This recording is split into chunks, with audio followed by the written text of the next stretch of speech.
Today, I have to tell you the truth about something that should have every single American outraged, because while millions of hardworking families just found out that their SNAP food benefits are being slashed, $15, $20, $80 a month, gone overnight, your mayors and governors in sanctuary cities, they're busy out there handing tens of millions of dollars to house, feed, and protect illegal migrants. Yes, you heard me right, guys. Illegals eat first while American families are being left broke. Now, here's the kicker. Donald J. Trump warned us that this was coming. He warned us that the chaos of the sanctuary cities, the fraud in the food stamp system, and the collapse that would follow when Democrats chose illegals over citizens. And now it's playing out in real time. Now, folks, it gets even worse than that, because this isn't just about food stamps disappearing from your table overnight. This is about entire neighborhoods losing their grocery stores, pharmacies, and their safety all at once. I'm talking Walgreens, Walmart, Dollar Store, Family Dollar. They're shutting their doors. Cartels are seizing apartments. ICE raiding complexes overrun with gangs, while protesters outside are screaming that the real victims are the illegals.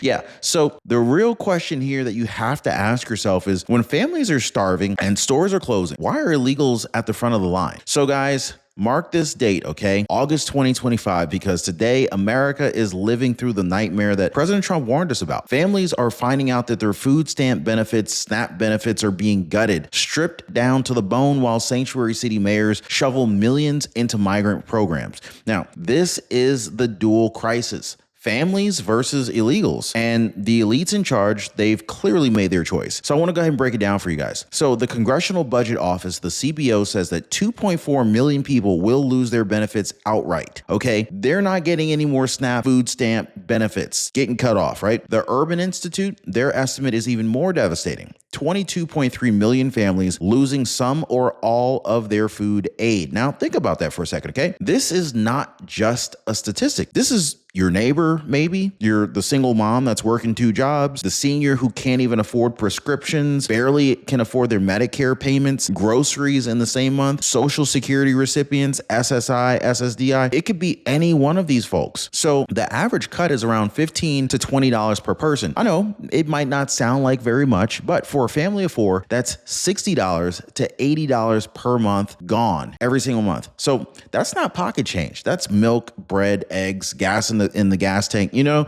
So here's the kicker. These cuts, they're not some far off future. They're hitting in waves. Some states, they're already rolling them out right now. The rest are, they're bracing for October 1st. Others are bracing for January 1st. Families are being told, reapply, prove you deserve it, or watch your benefits go to zero. Now, I want to go ahead and lay this next to the reality in sanctuary cities, okay? So in Denver, for example, the Democratic mayor just slashed police budgets while approving a $46 million migrant package. $46 million, guys. That's a lot of money. So what are families getting at the same time? Well, benefit letters telling them, sorry, you're cut off. So let me ask you, how is it possible that in America, families who've paid taxes their whole lives, they're being told to eat less, while people who broke the law to cross our border are handed housing, transportation, and hot meals on your dime? This is why millions of Americans are, frankly, they're pretty angry, because the food stamps are gone, but the migrant programs are fully funded. And I'm gonna go ahead and tell you this, guys, we're just scratching the surface, because it's not only food stamps that are disappearing. Oh, there's a lot more that's going away.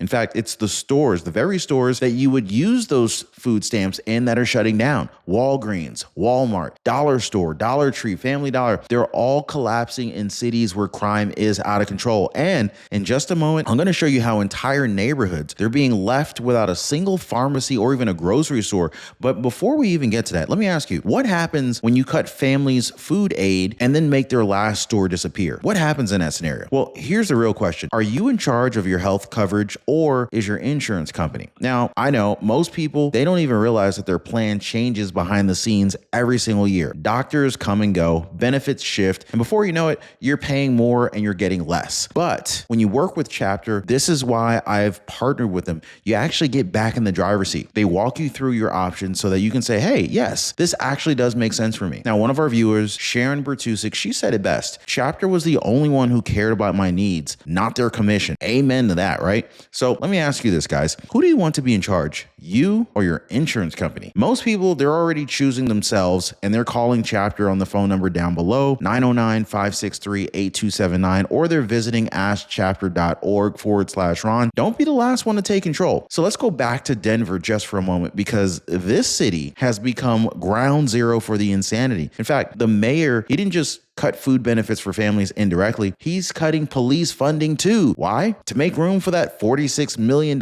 migrant package. $46 million for people who aren't even supposed to be here. Somebody help me to make sense out of that. All right. Think about the trade-off. Okay. Families scrambling to stretch a smaller food budget. Seniors on Social Security, SSI, SSDI, they're wondering how to make $20 feed them for another week. Meanwhile, illegals are given hotel rooms, they're getting room service, prepaid debit cards, bus passes, and even medical screenings. So families are cut off, illegals are cashing in, and I gotta ask, how in the world is this justice, right? But folks, this is only half the story, because even if you somehow keep your benefits, where are you supposed to spend them when the stores are gone, right? So here's what's happening on the ground, boots on the ground. In Denver and across Colorado, Walgreens is shutting down locations. Aisles are locked behind glass, shelves empty because theft is out of control, and they're not alone. Walmart is closed, Family Dollar is closed, Dollar Tree is closed, boarded up windows where your community grocery store used to be. Now, here's the devastating twist. When one store closes, criminals don't stop, they just move on to the next one. So every Walgreens that's left standing, it becomes the new target. And so what happens to the law-abiding families in these neighborhoods? Well, they're forced to walk miles for groceries. Some don't even have cars. Now imagine a single mom with kids or a senior with health problems being told that the nearest affordable store is like 6 miles away. You see what I'm saying here, guys? So let's connect the dots. Food stamp benefits slashed, sanctuary mayors funding illegals instead of families. The new remaining stores, or I should say the few remaining stores, they're closing their doors and are leaving families stranded. So tell me, what kind of country does this to its own people? And here's the real kicker. This collapse is not random. It's not just bad luck. No. This is being driven by gangs and cartels flooding into these very same communities. So now, if it was just food stamps being cut and store closures, that would already be a nightmare. But it's actually far worse than that. There's a lot more to the story, because behind the thefts, behind the boarded up Walmarts and Walgreens, there's a darker force that's driving all of this: illegal gangs and cartels. So let me break it down for you guys. In Aurora, Colorado, just outside of Denver, the Venezuelan gang Tren de Aragua has been terrorizing neighborhoods. I'm talking doorbell cameras catching them banging on apartment doors, armed and ready to invade. These are not kids stealing candy bars. These are organized gangs that are taking over entire apartment complexes. And in some cases, they even evict Americans from their own apartments. And it's not just Venezuelans. ICE recently arrested a 22-year-old Honduran tied to a Sinaloa cartel. Felony warrants in 2 counties, living right here in a Denver apartment, while his sister, also here illegally, pretended it was just an ordinary family home. Now, let me ask you guys, how does it make sense that American families are cut off from food aid while cartel-linked illegals live rent-free in taxpayer-funded housing? Help me make it make sense, guys. Anyway, so this is the insanity that President Trump warned us about. Sanctuary city policies that don't just attract illegals, but give safe haven to the worst criminals on earth. Now, here's the insult on top of the injury. When ICE finally does its job, when they raid these complexes and take criminals off the street, then what happens? Crowds of protesters fled the streets. Just picture this, guys. Hundreds of people waving pro-Palestinian flags, Mexican flags, but out of all the flags that are being waved, not a single American flag is in sight. Standing outside the Denver ICE facility, chanting for the release of gang members and cartel operatives. Police forced to deploy snipers, tear gas, and rubber bullets just to clear the streets. And while that chaos unfolds, law-abiding families are still left broke, still left hungry, still left wondering how they're supposed to survive the month. And the loudest voices, they're not defending the single mom who lost $80 in SNAP food stamps. They're not defending the senior citizen who's walking 6 miles to get their groceries. No, they're screaming to protect illegals. So here's the situation you got to sit with here, guys. American families are losing their food, losing their stores, losing their safety, while the activists pour every ounce of energy into defending illegals. And if you thought it stops here, you would be wrong, because the police who should be protecting families, they're not even allowed to do their jobs anymore. So here's where the betrayal cuts the deepest, because even when the police do manage to arrest these criminals, gang members, felons, violent offenders, sanctuary city laws force them to let them go. Now imagine that. You got a murderer, a man serving 20 to 25 years in state prison. He finally gets released. in a normal state, that inmate is immediately handed to ICE to be deported. But in Colorado, no, that's not how it works. The law says you can't tell ICE.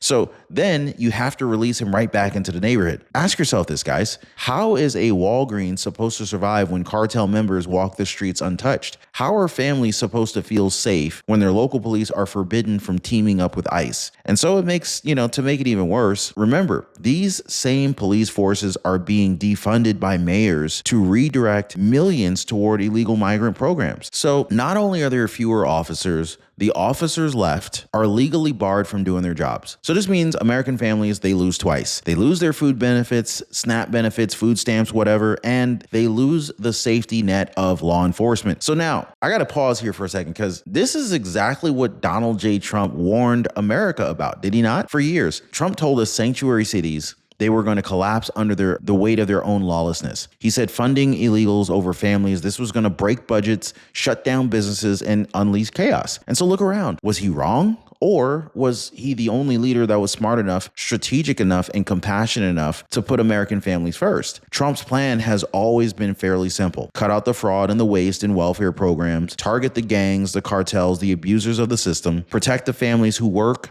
pay taxes, and play by the rules. Compare that to what Democrats delivered. A system where families eat last or don't even eat at all while illegals go first. So here's the thing. The media is not going to tell you this. They're going to paint Trump as the villain. They're going to paint these raids as being heartless. But you and I both know better because we can see who's really suffering. Not the illegals who are eating free meals, but the citizens that are being left broke. But I got to show you what this really looks like on the ground because while these elites are playing politics, everyday families, they're losing thousands in food stamps. They're being forced to make choices that no parent or even grandparent should have to make here. So let's go ahead and bring this down to the kitchen table levels, okay? Families across America, they're already sounding the alarm. Look on TikTok, in local news interviews, anywhere that someone is willing to listen. Parents are posting their letters from the state showing hundreds slashed from their monthly SNAP benefits. Families of 5, they're losing $1,500, even $2,000 per month. Think about that, guys. Rent or food, utilities or medicine. Like these are the choices that they're being forced to make in one of the richest nations on earth here. And so when families basically cry out, what do they see on the news? Sanctuary cities opening shelters, feeding migrants hot meals, handing out debit cards. The contrast really couldn't be any clearer. Illegals eat first. Families, American families,